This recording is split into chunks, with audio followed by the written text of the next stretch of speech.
పారదర్శకంగా రాజీవ్ యువ వికాసం పథకాన్ని పారదర్శకంగా అమలు చేస్తే ప్రజలకు తమపై నమ్మకం కలుగుతుందని సీఎం రేవంత్ రెడ్డి అన్నారు. 6,000 కోట్లతో 5 లక్షల మంది నిరుద్యోగ యువతకు ఉపాధి కల్పించడానికి ఈ పథకం ప్రారంభించాలని రాష్ట్ర ప్రభుత్వం నిర్ణయించింది.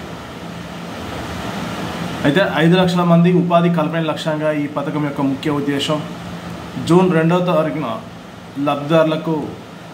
లబ్ధిదారుల జాబితా విడుదల చేసిన ప్రభుత్వం. అయితే రాజీవ్ యువ వికాసం పథకాన్ని పారదర్శకంగా అమలు చేస్తేనే ప్రజలకు తమపై నమ్మకం కలుగుతుందని సీఎం రేవంత్ రెడ్డి అన్నారు. సోమవారం సాయంత్రం అసెంబ్లీ ఆవరణలో యువ వికాసం పథకాన్ని ప్రారంభించారు. ఈ ఉప ముఖ్యమంత్రి బట్టి విక్రమార్క, మంత్రులు సీతక్క, కొండా సురేఖ, పొంగులేటి శ్రీనివాసరెడ్డి, జూపల్లి కృష్ణారావు, పొన్నం ప్రభాకర్, ఎంఐఎం నేత అక్బరుద్దీన్ ఓవైసీ, సిపిఐ ఎమ్మెల్యే కూనమనేని సాంబశివరావు, పలువురు ఎమ్మెల్యేలు, ఎమ్మెల్సీలు పాల్గొన్నారు. చదువుకొని చైతన్యం ఉన్న వారికి 4 లక్షల వరకు ఈ పథకం కింద ఇస్తున్నాం. ప్రతి నియోజకవర్గానికి 4 నుంచి 5,000 మందికి ఉపాధి కలుగుతుందని అంచనా వేస్తారు. అయితే 5 అంతస్తుల భవనం, ఆర్థికంగా ఉన్నవారు వారికి ఈ పథకం వర్తింపజేస్తామంటే కుదరదు. గతంలో అలా చేసిన వారు ఎక్కడున్నారో మనకందరికీ తెలుసు అని సీఎం రేవంత్ రెడ్డి అన్నారు. ఆర్థికంగా చాలా ఇబ్బందులు ఉన్నాయి. వాస్తవ విషయాలన్నీ ప్రజల్లోకి తీసుకెళ్ళాలి. ప్రభుత్వ ఆదాయంపైన అంచనా వేసే అంచనాలు తప్పాయి. గత ప్రభుత్వం అబద్ధాల పునాదులపైన ప్రభుత్వాన్ని నడిపింది. మేము అలా నడపాలనుకోలేదు. ప్రతి ఒక్క విషయాన్ని ప్రజలకు తెలియజేయాలని నిర్ణయించుకున్నాం. మేము 14 నెలలుగా గత ప్రభుత్వ విధానంపై ఇసుక పన్నులు వసూలు చేశాం.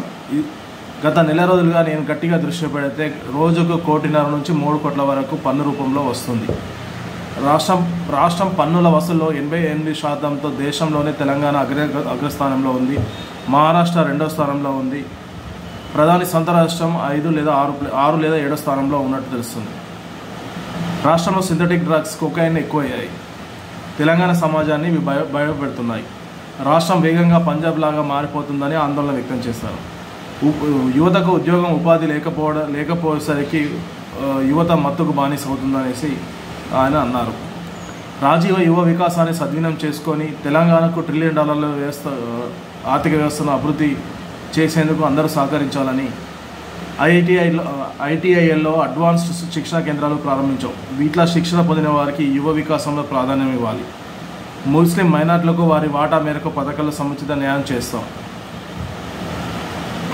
అయితే నిన్న సాయంత్రం అసెంబ్లీ ఆవరణలో సీఎం రేవంత్ రెడ్డి, ఉప ముఖ్యమంత్రి బట్టి విక్రమార్క, పలువురు మంత్రులు, ఎమ్మెల్యేలు, ఎమ్మెల్సీలు పాల్గొన్నారు. ఈ రాజీవ్ యువ వికాసం ముఖ్య ఉద్దేశం 5 లక్షల మందికి ఉపాధి కల్పనే లక్ష్యం. దీనికోసం 6,000 కోట్ల రూపాయలు వెచ్చించనున్నారు. జూన్ 2వ తారీఖున ఈ లబ్ధిదారుల జాబితాను విడుదల చేయనున్నారు. ఈ లబ్ధిదారుల ఈ యొక్క పథకం యొక్క ముఖ్య ఉద్దేశం చైతన్యవంతులై ఉండి ఆలోచన, టాలెంట్ ఉన్న యువతను స్వయం ఉపాధి కింద మళ్లించడానికే ఈ పథకం యొక్క ఉద్దేశం. ఎవరు ఆర్థికంగా ఉండి 4 అంతస్తుల బిల్డింగ్ నుండి వ్యవసాయ భూములు ఆర్థికంగా ఉన్నవారికి ఈ పథకం వర్తింపదనేసి సీఎం రేవంత్ రెడ్డి తెలిపారు.